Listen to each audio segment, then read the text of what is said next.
جی آپ کے سوال اور ہمارے جواب۔ السلام علیکم طلعت صاحب، مجھے یہ سمجھ میں نہیں آتا کہ لوگ ہمارے جو ہے نا چیزوں کو پازیٹیو نہیں لیتے، حالانکہ چیزوں کو پازیٹیو لینا چاہیے۔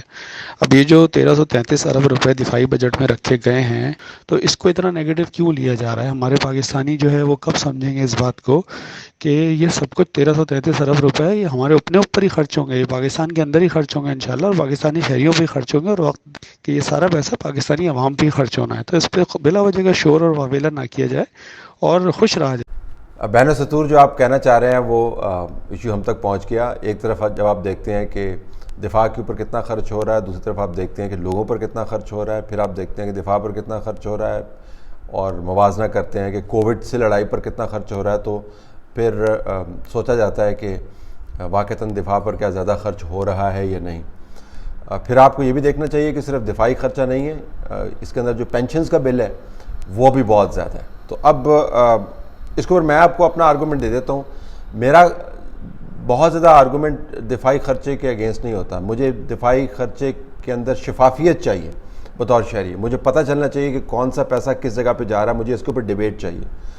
میں اسٹرانگ دفاع کے حق میں رہا ہوں تھرو آؤٹ، اور ابھی بھی میں یقین رکھتا ہوں کہ جب تک حالات نامساعد ہیں تو حقیقی دفاعی ایکسپینڈیچر جو ہے اس کو حالات کے مطابق ایڈجسٹ ہونا چاہیے۔ اگر اس کو کم کرنے کی ضرورت ہے تو کم کر لیں، لیکن زیادہ کرنے کی ضرورت ہے تو زیادہ کر لیں۔ اس وجہ سے کم اور زیادہ نہیں کریں کہ دوسری جو مد ہے اس کے اندر آپ کو پیسے کم نظر آتے ہیں اور دفاع کے خرچے سے کاٹ کے آپ وہاں پہ ڈالیں۔ اب آپ کہیں گے جی دوسری مد میں کے لیے پیسے بچتے نہیں ہیں، میں اس سے بھی آپ سے اتفاق کرتا ہوں، لیکن پہلا آرگومنٹ آپ کو یہ کرنا چاہیے جو پیسے ایلوکیٹ ہوئے ہیں، تعلیم کی بات کرتے ہیں، صحت کی بات کرتے ہیں، انصاف کی بات کرتے ہیں، لوگوں کی فلاح کی بات کرتے ہیں، جتنے بھی پیسے دھیلا ٹکا جتنا بھی ایلوکیٹ ہوا ہے، کیا وہ پورا خرچ ہوتا ہے؟ نہیں ہوتا، وہ پورا خرچ نہیں ہوتا۔ آپ حیران ہوگا کہ جو دھیلا ٹکا آپ اور ہمارے لیے بچتا ہے، یہ نظام، یہ حکومت اس کو بھی خرچ کرنے کی صلاحیت نہیں رکھتی۔ تو دھیلے ٹکے کو اگر آپ نے 10 روپے کر دینا، 100 روپے کر دینا، تو صلاحیت تو اتنی ہی رہے گی۔ تو زیادہ پیسے لینا ایشو نہیں ہے، ان پیسوں سے بہتر نتائج حاصل کرنا ایشو ہے، تو پہلے تو وہ سارٹ آؤٹ کریں۔ دوسرا یہ یقیناً ہے کہ شفافیت ہمیں چاہیے کہ کون سا پیسہ کہاں پہ جا رہا ہے۔ پریولیجز کو، اگر آپ عوام کے پریولیجز کو فنڈ نہیں کر سکتے تو کسی گروپ کے یا ادارے کے پریولیج کو فنڈ کرنے کی ضرورت نہیں ہے، یہاں تک میں بالکل اتفاق کرتا ہوں۔ لیکن حقیقی دفاعی ایکسپینڈیچر کے اوپر میرا ماننا یہ ہے کہ قومیں ترقی کر سکتی ہیں اگر وہ حقیقی دفاعی ایکسپینڈیچر کے ساتھ ساتھ دوسرا جو ایکسپینڈیچر ہے اس کو زیادہ مؤثر بنائیں۔ تو یہ میرا پوائنٹ آف ویو ہے اس کے اوپر ہمیشہ۔ طلعت صاحب السلام علیکم، میں لائک بات کر رہا ہوں بحرین سے۔ طلعت صاحب جنرلی جب بھی کوئی ایونٹ ہوتا ہے تو آپ ود ان آورس اس پہ اپنا یوٹیوب بلاگ لانچ کرتے ہیں، لیکن بجٹ سیشن کو گزرے کئی گھنٹے ہو چکے، آپ کا پروگرام نہیں آیا۔ کیا یہ وجہ ہے کہ کیونکہ آپ گورنمنٹ کے نقاد ہیں اور اس بجٹ میں تنقید کرنے کے لیے کچھ بھی نہیں ہے تو آپ بے بس ہیں اور آپ پروگرام نہیں کر پا رہے؟ کیا اس کی یہ وجہ ہے؟ کائنڈلی رپلائی کیجیے گا۔ آپ نے دیکھا ہوگا کہ میرا بیک گراؤنڈ جو ہے وہ چینج ہو گیا ہے۔ میں جس وجہ سے وی لاگ نہیں کر پایا وہ یہ وجہ ہے کہ جہاں سے میں پروگرام کرتے ہیں وہاں پر 18 گھنٹے بجلی نہیں تھی۔ ویسے 6 گھنٹے کی لوڈ شیڈنگ تھی، اور اس کے بعد کل ہوا چلی، طوفان آیا، تو وہ بریک ڈاؤن ہو گیا، اور وہ تمام نظام، ہمارے پاس چھوٹا سا نظام ہے جس کے ذریعے ہم پروڈکشن کرتے ہیں، جہاں پہ ہم نے سیٹ اپ کیا تھا وہ بالکل فارغ ہو گیا، بجلی فلیکچویٹ کی اور وہ نظام جو ہے بالکل فارغ ہو گیا، جو اے سی وی سی لگائے ہوئے تھے وہ نکل گئے۔ تو اس وجہ سے میں وی لاگ نہیں کر پایا۔ لیکن اگر آپ کا خیال ہے کہ اتنا پرفیکٹ بجٹ ہے تو ہم آپ کو مبارکباد دیتے ہیں، آپ بالکل ہی سوچتے رہے کہ اتنا پرفیکٹ بجٹ ہے، لیکن عمومی طور پر بجٹ کے اوپر اب چونکہ بہت زیادہ تجزیے ہو رہے ہیں، اور آپ نے صحیح کہا کہ جب مجھے کرنا چاہیے تھا تب وہ وقت میں اس کو استعمال نہیں کر پایا۔ وجہ میں نے آپ کو بتا دی کیونکہ لوڈ شیڈنگ اور اس کے بعد الیکٹریسٹی بریک ڈاؤن تقریباً 18-20 گھنٹے جو ہے وہ رہی۔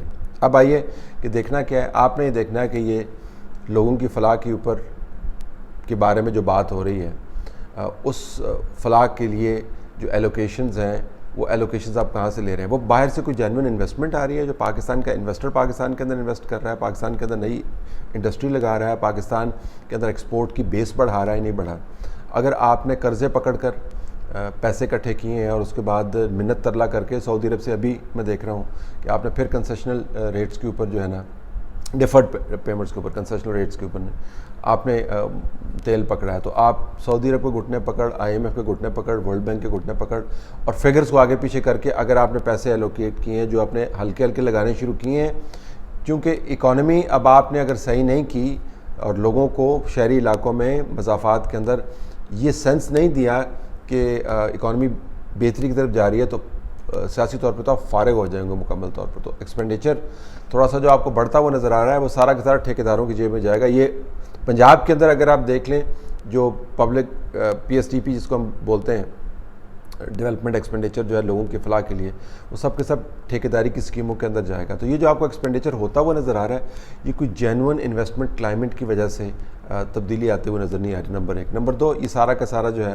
پرائمرلی قرضوں کے اوپر بیسڈ ہے. نمبر 3، یہ قرضے آپ نے واپس بھی کرنے ہیں. نمبر 4، لوگوں کی سہولت کے لیے جو پروجیکٹس ہیں جس کے ذریعے امپلائمنٹ جنریٹ ہوتی ہے، غربت کا خاتمہ ہوتا ہے، وہ آپ کو ندارت نظر آئیں گے. غربت کے بارے میں آپ کو بتا دوں کہ اس حکومت کو یہ پتہ ہے کہ ملک کے اندر گدھوں کی تعداد کتنی ہے. آپ نے دیکھا ہوگا گدھوں کی تعداد کتنی ہے. گدھے جو ہیں وہ باہر بھجوا کے ہم نے پیسے کمائے ہیں، تو گدھوں کی تعداد کتنی ہے. اس حکومت کو یہ نہیں پتا کہ اس ملک کے اندر غریبوں کی تعداد کتنی ہے. 2016 کے فگرز کو آپ استعمال کر رہے ہیں، 2021 آ گیا، 5 سال کے اندر بیچ میں کووڈ بیچ میں ڈال دیں تو غربت کہاں سے کہاں پہنچ گئی. غریبوں کا نہیں پتہ اس حکومت کو، گدھوں کا پتہ ہے. تو جس حکومت کو غریبوں کو پتہ نہیں ہے وہ غریبوں کے بارے میں پالیسی کیسے بنا سکتی ہے.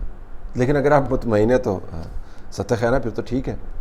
السلام علیکم طلعت، میرا کویسچن نہیں ہے، بیسیکلی آپ کا اوپینین چاہیے اور یہ کرنٹ افیئر سے ذرا ہٹ کے ہے. بات کچھ ایسے ہے کہ میں پولیٹیکل پارٹیز کو دیکھ رہا ہوں اور یہ تمام پولیٹیکل پارٹیز جو ہیں they are still like one man show. Imran Khan چلے جاتا ہے تو کیا ہوگا، نواز شریف کے بعد کیا ہوگا، یا شہباز شریف کے بعد یا شریف خاندان کے بعد کیا ہوگا.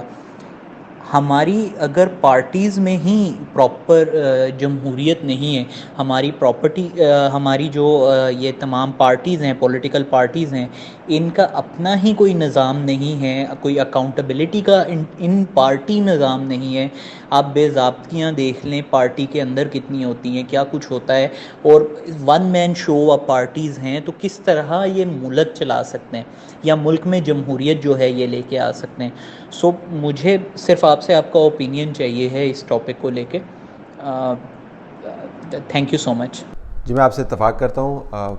شخصیت پر بنیاد کرتا جو نظام ہے اس کو دوام نہیں ہے. ادارے جو ہیں وہ شخصیات سے اوپر رہ کر آپریٹ کرتے ہیں. تمام سیاسی جماعتیں جو ہیں وہ شخصیات کے گرد گھومتی ہیں.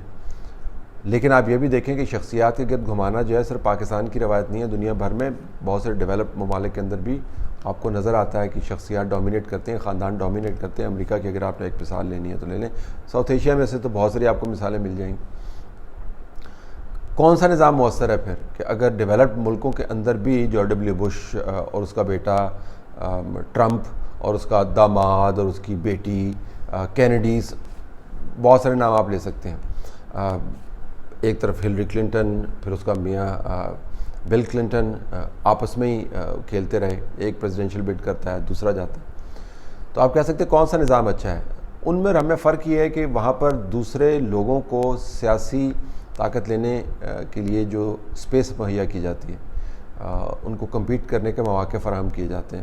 کوئی بار نہیں ہے کہ اگر آپ کسی خاص خاندان سے تعلق نہیں رکھتے تو آپ کمپیٹ نہیں کر سکتے. یہاں پر مکمل طور پر ایلیمینیٹ کر دیا جاتا ہے اگر آپ کسی خاص خاندان سے آپ کا تعلق نہیں ہے. دوسری بات، ہمارے یہاں پہ شخصیت پرستی بھی بہت زیادہ ہے. لوگ شخصیات کے گرد اپنے جذبات کو گھماتے ہیں. جب شخصیات کے گرد جذبات کو گھمائیں گے تو وہ شخصیات ظاہر طاقتور ہوں گی، اس میں تو کوئی شک نہیں ہے. تو دونوں ثقافتیں تبدیل کرنے کی ضرورت ہے. ایک تو یہ کہ بھلے خاندانوں کا ہولڈ ہو، لیکن جو لوگ موروثی سیاست سے جن کا تعلق نہیں ہے ان کے لیے مواقع بھی فراہم کرنے چاہیے. یہ جمہوری انداز ہوگا پارٹیز کے اندر. اور پھر لوگوں کو بھی سوچنا چاہیے کہ شخصیات کے اوپر انہیں فوکس کرنا ہے یا انہیں اداروں پر فوکس کرنا ہے. اداروں پر فوکس کوئی نہیں کرتا، سارے شخصیات کے پیچھے گھومتے ہیں اور شخصیات پہ ڈومینیٹ کرتے ہیں. السلام علیکم ورحمۃ اللہ وبرکاتہ. تبسم ناز بات کر رہی ہوں لاہور سے. طلعت حسین صاحب، میں نے آپ کا ولاگ دیکھا تھا جو آپ نے قاضی فائز عیسیٰ کے اوپر کیا تھا